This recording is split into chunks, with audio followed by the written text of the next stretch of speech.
аз съм Валерия или както всички ме наричат Лира и това е втората част от поредицата за приоритетите.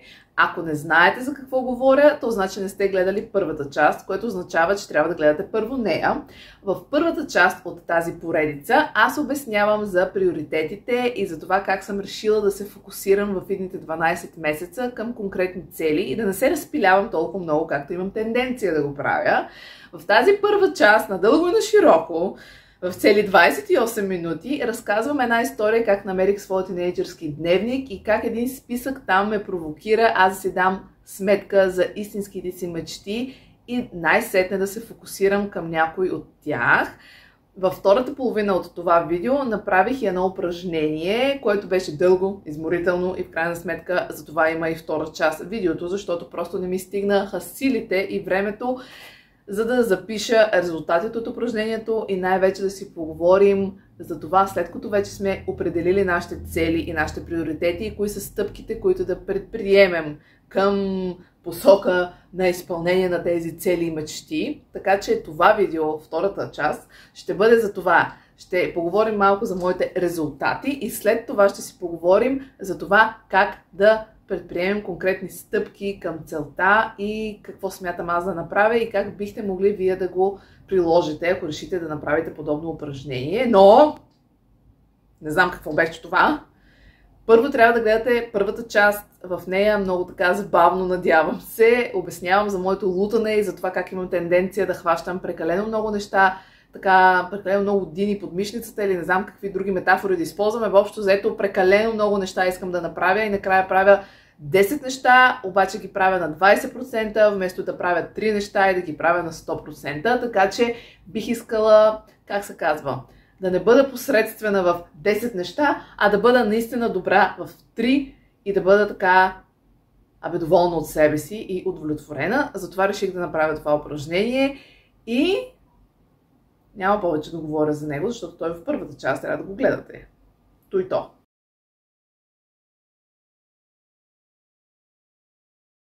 Така, предполагам вече сте гледали първото видео и сте наясно с упражнението и с категориите и с какво е трябвало да направя и може би вече се досещате защо ми отне толкова много време.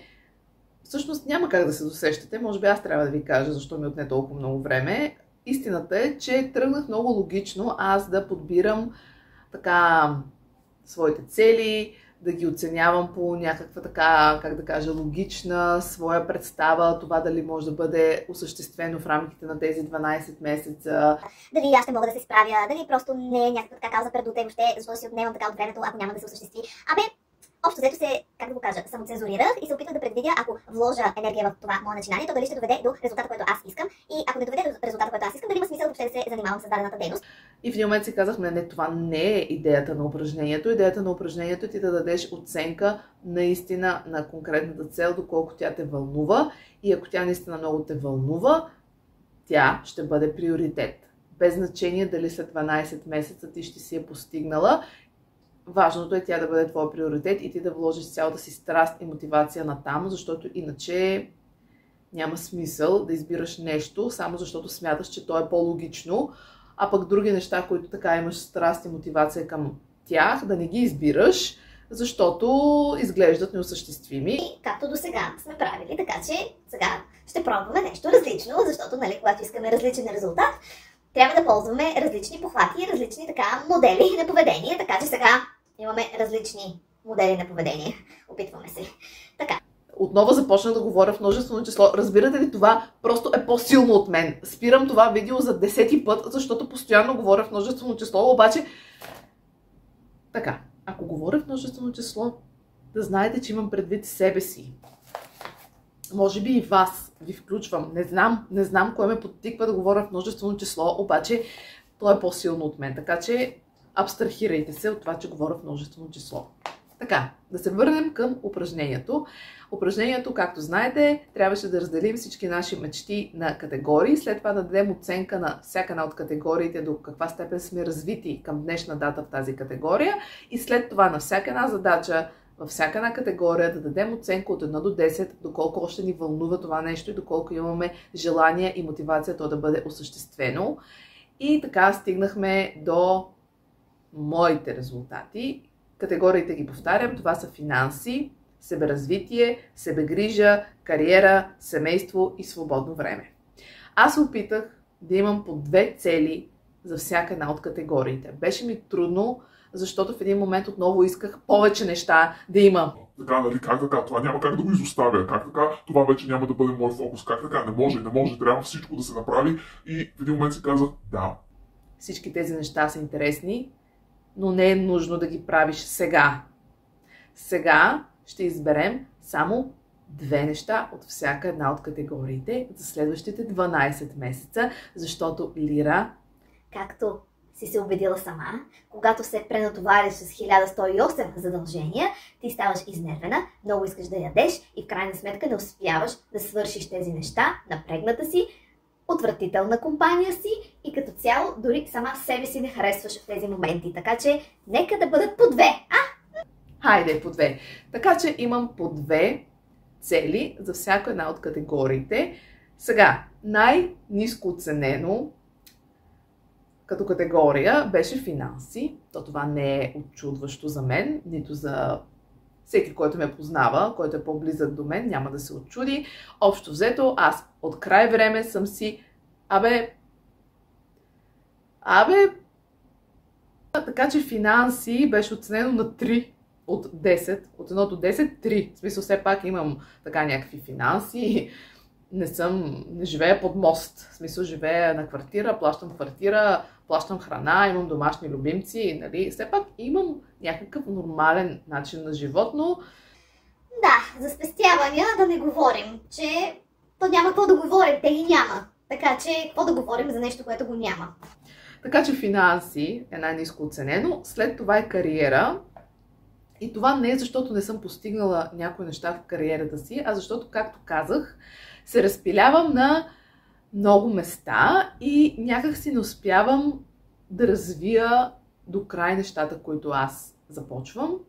И именно заради това се чувствам, че през последните 3-4 години хем съм имала толкова много ангажименти в кариерното си развитие, хем някак си не мога да кажа, че съм постигнала нивото, което аз искам да постигна за това време. Може би съм и прекалено така педантична към себе си, не знам. Не мога да дам оценка на себе си, но всъщност бих могла да дам оценка на себе си, но не знам дали е обективна. Но както и да е, кариера е оценено. След това е семейство, защото бих искала да имам повече време с своя съпруг, с приятелите си, с майка си, така че семейство също е с по-ниска оценка. И тук имаме на една и съща, така, от скалата 1 до 10, на 7 е себеразвитие, себегрижа и свободно време. Може би защото през последните месеци започнах да тренирам, да се храня по-добре, започнах наистина да се грижа за себе си и затова може би тази оценка е малко по-висока. Ако бяхте ме питали, но вие не ме питате сега, ако сама бях се питала, не знам какво време е това, ако бях се питала преди 5 месеца за, примерно, себеразвитие или себегрижа, нямаше да дам оценка 7, защото не се чувствах добре, но сега, последните месеци, аз отделих време и наистина така усилия към тези области. Така, започваме с финанси. С финанси аз съм определила общо взето 2 неща, които искам да направя. Те са обединени към едно общо мото да повиша доходите си. Да, това е много общо, затова все пак съм написала 2 неща конкретни. Рисуването. Аз се занимавам с Face and Body Art, Face Painting, рисуване на лица, на всякакви части на тялото. Това не знам дали звучи. Най-често по детски рождени дни, така че да не си помислите нещо друго. По детски рождени дни, по някакви фестивали и така нататък, така че бих искала това да го развия като мой мини бизнес, защото през годините видях, че ми е много приятно. Освен това смятам, че е нещо, което правя добре и е време да положа повече усилия конкретно към това нещо, то да бъде развито наистина до мини бизнес. Мини, нали, да не слагаме така прекалено големи очаквания, но все пак да положим усилия то да се развие. И след това съм написала, че искам да се намеря работа в София. Записала съм си радио или телевизия. смятам, че е нещо, което бих могла да правя, нещо, което ми би било ми интересно да го правя, така че общо ще си потърся работа в София, за да съм по-локално тук в София и същевременно да се занимавам с нещо, което ми е интересно. Сега не знам дали всичките неща трябва да споделям с вас. Не е идеята на това видео да споделям абсолютно всичко с вас, но по-скоро ще споделя сега целият списък и после ще ви кажа какво съм направила като следваща крачка, което е много важно. А именно, всяка една цел, като например това да развия рисуването като бизнес. Мини бизнес, съм го разделила на стъпки. Конкретни стъпки, а не просто да си стои като една голяма цел, обаче да не знаем какво да правим с нея. Така че това ми беше целта. Всяка една моя задача или цел, мечта, или там както искате го наречете, да бъде разбита на малки стъпки. Тези малки стъпки могат да бъдат разбити на по-миниатюрни стъпчици. Нали, все пак гледайте освен да правите списъци, да си изпълнявате дейностите. Нали, няма само да стоим по цял ден да си правим списъци с цели, и с мини цели, и подцели, и не знам си още колко цели. И накрая в крайна сметка просто само да пишем мини списъци. И да ги подчертаваме, да ги задраскваме, да ги ограждаме, да ги отсветяваме, да ги шарим, нали? Обаче в крайна сметка да не стигаме до изпълнението на тези списъци. Така че не дейте много отделя време за красиви списъци. С фломастери, с цветни моливчета, с стикерчета, правила съм го. Значи ни красиви тук тетрадки, календари. Обаче в един момент аз отделям повече време за това да стане красиво, отколкото в крайна сметка да изпълня задачите, записани в този списък. Така че моля ви, не дейте прекалено много време да отделяте за това. Дори аз в момента съм отделила прекалено много време, въпреки че съм писала просто с един химикал, но както винаги прекалено много обмислям нещата, така че опитайте се да балансирате между това, да сте наясно какво искате да направите и да си фокусирате така вниманието и същевременно да не отделите 3 седмици за това. Така. За себеразвитие съм записала, че искам да тръгна на пеене и на психолог. За себегрижа да продължа навиците си за храна и движение и също така да направя някои профилактични прегледи, които им са каня от година, ако не и повече. При кариера, тук при кариера са няколко неща, но в крайна сметка ги обединих под едно общо мото, да развия едно сдружение, което основах преди около 2 години. Да развия това сдружение, но фокуса този път да бъде аз, да бъда актриса, а не режисьор, така че ще фокусирам своите усилия към това да развия сдружението, но по-скоро аз да участвам така актьорски. И тук съм записала, разбира се, от моят тин списък да участвам професионално, поне в един филм. Моето 15-годишно аз все още чака това да бъде изпълнено. Ако не знаете за какво говоря, явно не сте гледали първата част. Там има един списък, който съм правила, когато съм била на 15 години. Сега няма да го обяснявам, защото някои хора пък са гледали първата част, ще им дойде до тук да им обяснявам за този списък. Но да, тук имаме да участвам професионално, поне в един филм, като актриса, нали, не като нещо друго. И разбира се, има една трета точка. Позволих си да има, защото просто наистина много ме вълнува, а това е да довърша една пиеса, понеже обичам да пиша, даже се занимавам така доста активно с това последните години и има една пиеса, която просто трябва да бъде довършена и за това сме го сложили, защото е нещо, което сме започнали и имаме интерес да бъде завършено, така че в кариера имаме 3 точки. При семейство имаме, както казах, и там са само 2. Повече качествено време заедно с съпруга ми и с майка ми и да направим пътуване извън България, защото отдавна не сме пътували извън България. В смисъл, може би по-скоро само двамата не сме пътували извън България, айде така да го кажа, защото нали, романтично пътуване, само двамата. Това е. При свободно време имаме 2 точки. И тук е YouTube. И YouTube ще бъде моето свободно време, защото наистина ми е много приятно, защото ме отпуска, защото същевременно развива някакви мои умения, като това да монтирам, това да правя корици в Canva. Смятам, че е интересно хобби, което същевременно ще обогати моите умения, така че YouTube е свободно време и да се видя с стари приятели.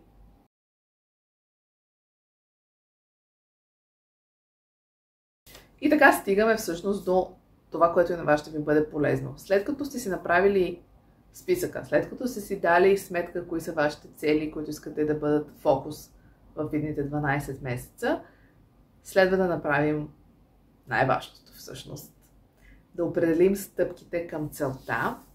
И ето сега ще дам пример с няколко от моите цели, защото не смятам, че е нужно, нали, за всичко да, как да кажа, всичко тук, нали, да споделям, но поне да придобиете представа. Идеята е, имате кариера. В кариера, както казах, има две неща. Да развия сдружението, като фокуса на сдружението да бъде аз да участвам като актриса и повече да каня външни режисьори и външни така колеги, с които да работим. И другото нещо е да участвам поне в един филм професионално. И сега, взимаме да участвам поне в един филм. Това е целта ни. И почваме да я разбиваме на малки стъпки. Най-добре е те да бъдат поне 12. За да може да имате по една стъпка в месеца. Даже по някакъв път може да правите повече от една стъпка, ако, нали, ви позволява времето и имате тази възможност. Но колкото повече стъпки напишете конкретни, опитайте се те да бъдат хронологично написани, за да ми като започнем от най-малката стъпка нататък. И много важно, стъпките трябва да зависят изцяло от вас. С две думи, не може да напишете стъпка да ме одобрят на кастинг. Това не зависи от теб. Стъпката може да бъде да следя кастингите и да ходя на всички възможни кастинги. Това зависи от мен. Аз ги следя, аз отивам на кастинга. От тук насетне, дали ще ме одобрят или не зависи от мен. С две думи, стъпките, които вие описвате, трябва да зависят изцяло от вас. И общото оставяте нещата да се случат. Вие правите каквото можете, вие вървите към тази цел, но има някои неща, които не зависят от вас. Така че ето сега изброявам стъпките, за които аз се сетих първосигнално, които мога да направя. Разбира се, може да апдейтвате този списък, да добавяте нови неща. Ако примерно утре се събудите и се кажете, ама всъщност аз се сетих за нещо, което мога да направя към тази цел, го добавяме към списъка, нали? Списъка не е бетониран, може да го променяте във времето. Създаване на професионална страница във Facebook, обновяване на моето актьорско портфолио, обновяване на моя сайт и закупуване на домейна, заснемане на монолози или поезия, заснемане на видеопредставяне както на български, така и на английски, нова фотосесия с различни визии, да направя профил в няколко платформи за актьори, които са в Европа, свързване с стари контакти, записване по кастинг агенции, ако има такива, към които не съм се обърнала до момента, създаване на шоурил, това в последствие, ако имам вече някакви записани монолози или ако имам някакви различни така видео участия, които мога да включа в шоурила, това е към последните стъпки, нали, там вървим. Курсове по киноактьорско майсторство, както онлайн, така и в България, финансиране за обучение, курсове извън България. И общо взето това са горе-долу стъпките, които съм записала към това да участвам професионално поне в един филм.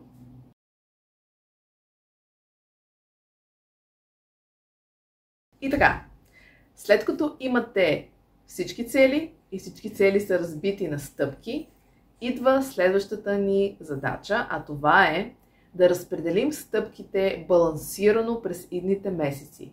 С две думи. Примерно, финанси да развия рисуването.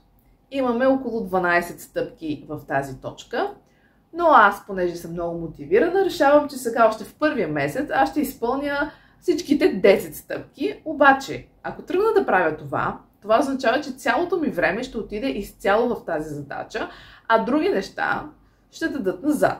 А идеята ни е някак така балансирано да развиваме всичките ни категории, както финанси, така и кариера, така и семейство, и себегрижа, и свободно време, и какво друго забравих. Разбирате какво имам предвид. Така че, това, което аз направих като следваща задача, беше в следващия месец да избера кои стъпки да изпълня за всяка една от категориите. С две думи, взимам финанси и първата ми цел е рисуването и виждам кои две стъпки от изброените стъпки аз ще изпълня в първия месец. С две думи, аз избрах да си направя нови визитки, да си направя нови визии и до тук. А разбира се, и да рисувам на улицата като уличен артист, нещо, което сега му е времето, защото е лято и защото наистина има много фестивали и има места, на които бих могла да рисувам. Така че и това, разбира се, но от останалите стъпки избирам нови визии и нови визитки. До тук сме с тази цел. После взимаме кариера. Виждаме, че искаме да се снимаме във филм. Виждаме кои са стъпките, избираме си отново една или две. В моят случай беше да си направя професионална страница във Facebook и да проуча платформи за актьори, които са в Европа, които са чуждестранни платформи, като Spotlight и други такива. Така че това са ми стъпките за този месец. По този начин няма да се юрнем така, да изпълняваме прекалено много неща и накрая да се чувстваме изморени, фрустрирани и отново да се чувстваме сякаш сме притиснати от времето и от прекалено много задачи. А не, ние се доверяваме, че това е маратон. Такъв дълъг маратон. 12-месечен маратон. За думи, ние постоянно ще сме фокусирани, но няма да се опитваме да направим всичко в първия месец. Има време. Така че това, което аз искам да кажа и което смятам, че не само на вас, а и на себе си трябва по-често да казвам, е да се доверяваме на процеса. Да се доверяваме на това, че в крайна сметка, ако ние стъпка по стъпка вървим към целта си и така си наливаме капка по капка в чашката, то в крайна сметка накрая тя ще бъде пълна и не е нужно да се опитваме още, така как да кажа, в първите 3 месеца да сме постигнали някакви грандиозни резултати. Важното е да полагаме усилия ежеседмично, ежедневно и когато имаме свободно време, ние да правилно да го разпределяме, защото по някой път аз забелязвам, че имам свободно време. И се сещам, че искам да правя нещо там. Ама той има нещо по-важно. Аз не сега съм се сетила, че ще правя това. Обаче той има нещо по-важно и даже вътрешно аз усещам, че това там е по-важно. Обаче не. Аз сега ще правя това. И после съм така, ама защо го прави сега това? Ти искаше друго да правиш. Защо не си даде времето за него? Така че, затова аз имам нужда от такъв тип организация, от това да имам конкретни стъпки, защото иначе, както казах, се омайвам.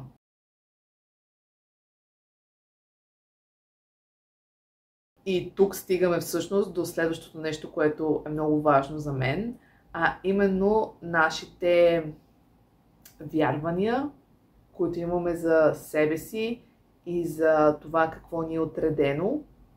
Защото има хора, които са много позитивни и има и такива други хора като мен, които на пръв поглед изглеждат много позитивни, но те в себе си имат едни вярвания, че някои неща не са отредени за тях. Че някои неща някакси няма да им се случат. И това даже не знам кога се е случило. Даже не знам кога съм решила, примерно, че аз не мога да бъда актриса успешна. Някъде по пътя съм решила, че сякаш нямам достатъчно качества, нямам достатъчно връзки, нямам достатъчно мотивация, нямам достатъчно характер. А всъщност това не е така.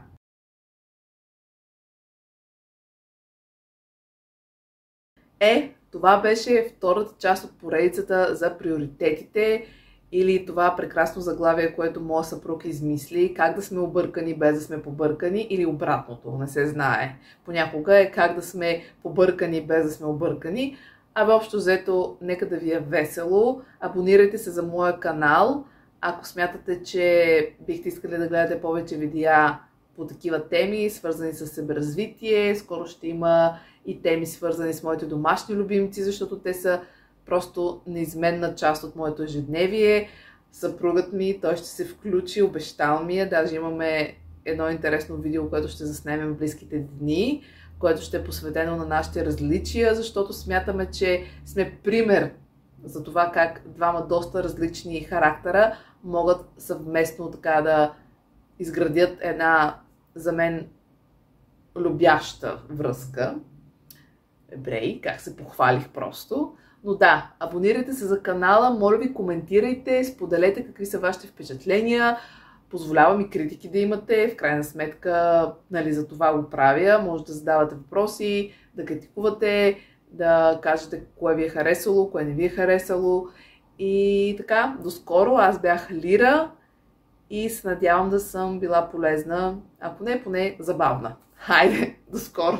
Май ще спра видеото и ще почна наново. То се е видяло, поне не ми пече този път слънцето. Имаме материал за гафовете, може би сега е време да запишем наистина видеото.